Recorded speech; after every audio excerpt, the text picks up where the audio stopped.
नमस्कार, कैसे हैं आप सब लोग? मज़ामा केम छो कसा आहेस? आज एक महत्वपूर्ण अध्याय हम पढ़ने वाले हैं ट्रेडमार्क कानून के तहत। देखो, अक्सर लड़ते हुए देखा होगा आपने कुछ लोगों को ट्रेडमार्क के लिए, पर यहाँ पर लड़ रहे हैं 2 ब्रांड्स, ब्लेंडर प्राइड बनाम लंदन प्राइड। बहुत ही फेमस नाम है, ब्रांड है। इस बारे में आप सबको मालूम है कि ये लोग क्या करते हैं। ये लोग शराब का धंधा करते हैं, इस कंसर्न ब्रांड नेम से। और अल्टीमेटली एक अच्छा प्रॉफिट जनरेट करते हैं। प्रॉफिट 1000-2000 नहीं है, प्रॉफिट है करोड़ों में। करीबन करीबन है 3000 करोड़ का प्रॉफिट। और दोनों जंग लड़े ट्रेडमार्क की।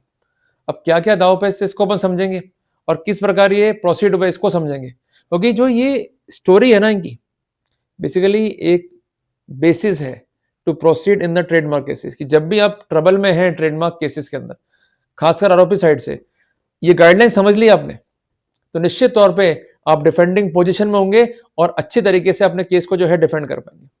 देखो, सबसे बड़ा फायदा हमें क्या मिलता है ट्रेडमार्क में, कि जो परिवादी है वो अपना केस खोल के आता है। क्लियर है? अब हमें सिर्फ काम करना है उसके केस के ऊपर, कि कितने फैक्ट्स वो सच्चे हैं, कितने फैक्ट झूठे हैं, कितने फैक्ट कॉम्प्रोमाइज है, और क्या क्या कंप्लायंसेस जो करनी थी उसने नहीं करी, ताकि हम बेनिफिट जो है ले पाए। तो पहला बेनिफिट तो ये कि हम अक्यूज हैं। क्लियर है बात ये? तो इसलिए there is no need to worry. अगर आप सही है, सच्चे हैं, तो लड़ना सीखें अपने अधिकारों के लिए। तो सबसे पहले हम समझते हैं मोटा मोटा प्रोटोकॉल जो कि फॉलो होता है ट्रेडमार्क केसेस के अंदर। जब भी केस होगा ट्रेडमार्क का, तो जो कंसर्न परिवादी है वो अपने ही करेगा गुणगान।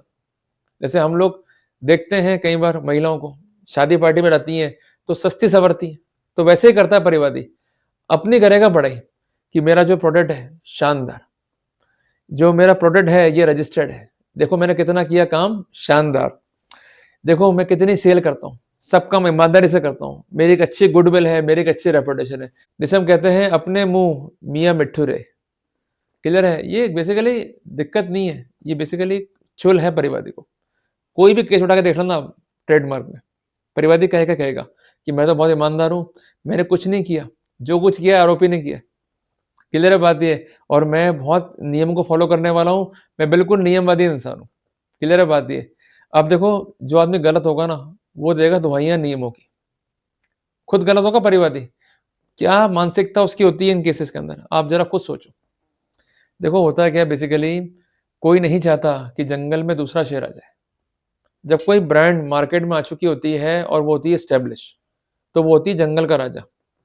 जब भी कोई दूसरा शेर उसकी टेरिटरी में आता है, शेर को डर लगना शुरू हो जाता है।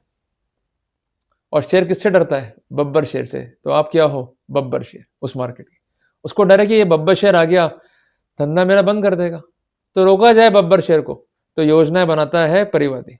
और कहते भी है ना कि अगर आपको तरक्की करनी है, दो रास्ते, या तो खुद को ऊपर उठाओ या दूसरे को नीचा गिरा दो। तो ये खुद तो ऊपर उठता नहीं है परिवादी, ये नीचा दिखाने का ही प्रयास करता है, नीचा गिराने का ही प्रयास करता है। क्लियर हो गया आपने को? तो जो हम स्टोरी पढ़ रहे हैं आज लंदन प्राइड की और ब्लेंडर प्राइड की, जिसमें आरोप यह था ब्लेंडर प्राइड वालों का कि जो लंदन प्राइड वाले हैं इन्होंने हमारे साथ जो है चीटिंग किया है, इन्होंने ट्रेडमार्क का उल्लंघन किया है, जो टेरिटरीज थे हमारे प्रोटेक्शन की उसको इन्होंने जो है बाईपास कर लिया। क्लियर है? तो बेसिकली इसको हम टेक्निकली कहते हैं ट्रेसपास करना in the territory of trademark. ये कानूनी बात है। तो ये जब ट्रेडमार्क का उल्लंघन होगा तो उसमें ये बताया जाएगा कि जो हमारा प्रोडक्ट है और जो इनका प्रोडक्ट है ये डिसेप्टिव सिमिलर है। तो लोग खरीदने आते हैं ब्लेंडर प्राइड, जो काउंटर है वहां पड़ा रहता है लंदन प्राइड। तो कंसर्न काउंटर पे वो हमारा जो प्रोडक्ट है उसको लेने की बजाय क्या ले जाते हैं? लंदन प्राइड को। तो नुकसान किसका हो रहा है? ब्लेंडर प्राइड का। उनका जो डिमांड है वो कम हो रहा है, सप्लाई भी जो है कम हो रही है, और कंपनी जो है जा रही है लॉसेस के अंदर। जबकि उन्होंने कहना ये था कि हमारे पास जो है प्रॉपर प्रिविलेज भी है, हमारे पास जो है रजिस्टर्ड ट्रेडमार्क भी है। तो ये होते कौन है लंदन प्राइड वाले, हमें इस तरह से परेशान करने वाले? क्लियर है बात है? तो उनकी मांग क्या थी कि इनको जो है रोका जाए। और ये भी इनका आक्षेप था कि हमारी एक ब्रांड और है जिसका नाम है इंपेरियल ब्लू, इसका जो कंसर्न डिजाइन है बॉटल का उसको भी जो है यूज कर रहे हैं, तो हमको दोहरी मार मार रहे हैं। क्लियर है बात है? तो आप पर भी आरोप हो सकते हैं, पर कुल मिलाकर के इसी के इर्द गिर्द जो है आरोप घूमते हैं कि उनका जो प्रोडक्ट है उसका डिसेप्टिव सिमिलर प्रोडक्ट जो है आप बेच रहे हो। क्लियर है बात है? अब क्या है ये चीज, इसको अपन समझते हैं। देखो, बेसिकली दो चीजें हैं मार्केट में। जैसे मान लीजिए एक ये पेन है, क्लियर है, और आपका इसका हूबहू जो है पेन लिया है, क्लियर है, तो ये है डिसेप्टिव सिमिलर। पर बेसिकली कह देने मात्र से कोई भी चीज डिसेप्टिव सिमिलर नहीं होती। ये क्या करते हैं परिवादी पक्ष वाले, ये शब्दों को तोड़ते हैं, ये करते हैं तोड़ने की राजनीति।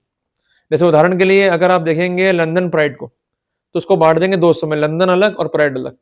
और अपना भी जो ये प्रोडक्ट है ये बांट देंगे 2 हिस्सों में, देखिए सब ब्लेंडर अलग और प्राइड अलग। देखो सब प्राइड ब्लेंड मिल गए, कड़ी मिल गई और ये दोषी हो गए।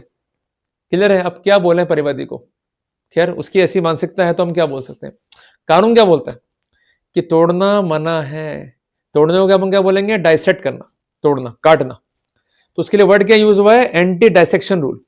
और ये रूल अप्रूव किया है ऑनरेबल सुप्रीम कोर्ट ने। फैसला का नाम है AIR 1963 supreme court, page number 449। Easy हो गया आपको। अब यहां पर एक टेक्निकल ग्लिच है। प्राइड वर्ड जो यूज किया लंदन प्राइड ने, बेसिकली इस पर कोई भी राइट नहीं है एक्सक्लूसिव ब्लेंडर प्राइड का, ये तर्क था।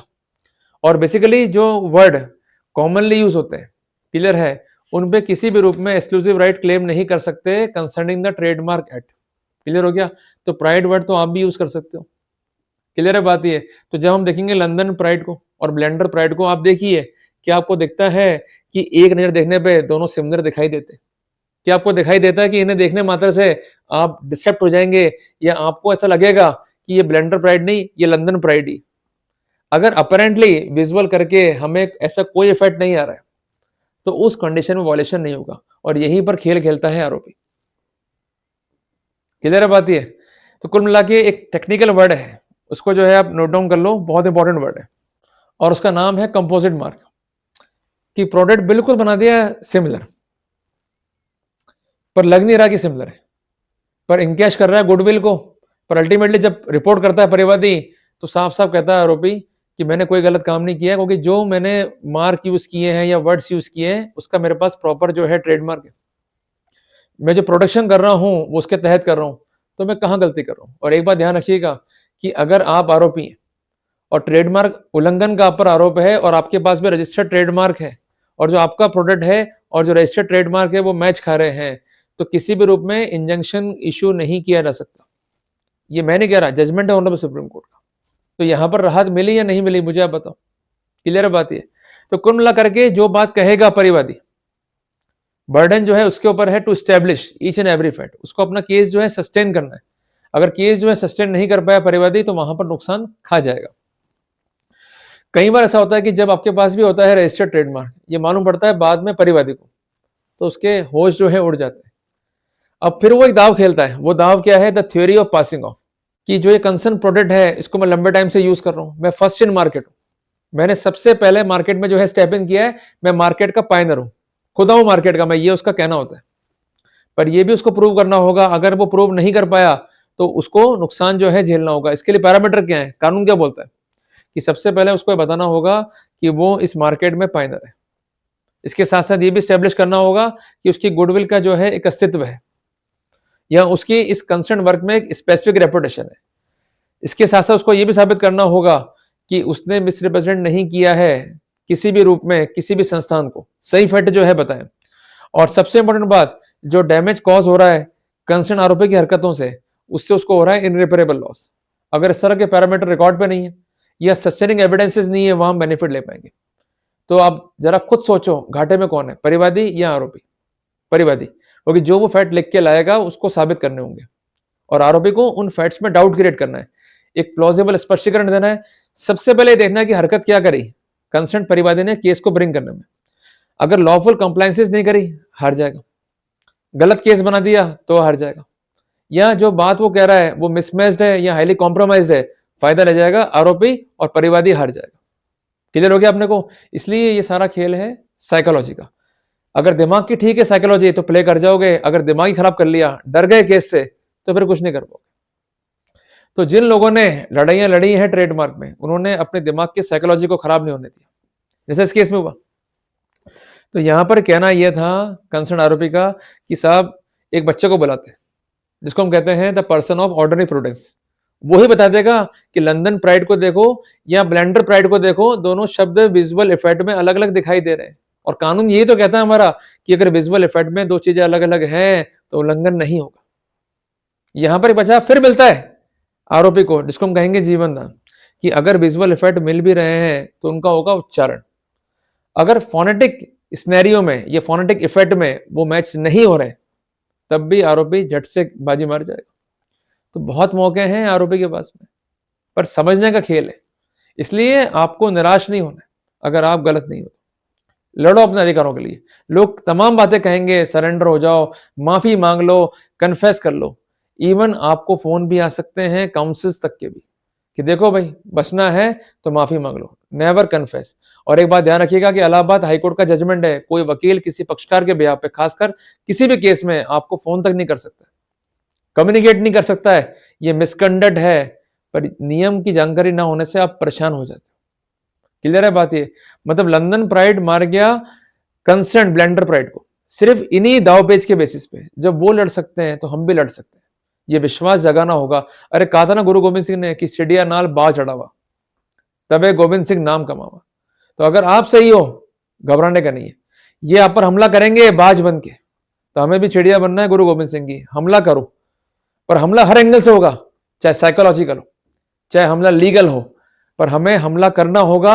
चुप रहना अपने अधिकारों को खत्म करने के समान होगा। इस बात को सदैव ध्यान रखना। आपको मैंने 3 नियम स्पष्ट कर दिए, anti dissection rule, visual effect rule और इसके अलावा फोनेटिक इफेक्ट रूल। तीनों पक्ष में कर लिया आपने तो बढ़त बना लोगे साइकोलॉजिकल एंगल पे जाके कंसर्न परिवादी पे। क्लियर है बात ये? और इसके अलावा ध्यान रखना कि जो कंपोजिट मार्क है वहां पर हम बेनिफिट जो है ले सकते हैं।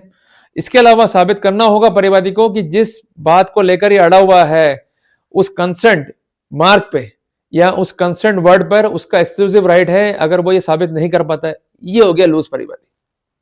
तो जिनको घमंड है कि हम लेके बैठे हैं ट्रेडमार्क और हम क्रिएट करेंगे मोनोपोली, उनका घमंड तोड़ दो, दिखा दो कि बब्बर शेयर मार्केट में आ गया। घबराने की जरूरत नहीं है, कानून पढ़ो। तो इसलिए मैं आपसे एक निवेदन कर दूं कि जो प्रिंसिपल्स दिए हैं ऑनरेबल सुप्रीम कोर्ट ने, उसमें एक प्रिंसिपल ये भी है that he has to show that he is having the exclusive right over the mark और कंसर्न वर्ड। अगर वो ये नहीं साबित कर पाता है then we could have the benefit. Apart from that dominant feature क्या है? अगर कोई डोमिनेंट फीचर नहीं है जिसके आधार पर एक्सक्लूसिव राइट को प्रिज्यूम किया जा सके तो वहां बेनिफिट जो है ले पाएंगे। इसके अलावा जो कॉमन वर्ड्स हैं जैसे प्राइड हो गया, अजमेर हो गया, कॉमन वर्ड्स हैं, तो ऐसे सिनेरियो के अंदर ट्रेडमार्क वायलेशन जो है अप्लाई नहीं होंगे।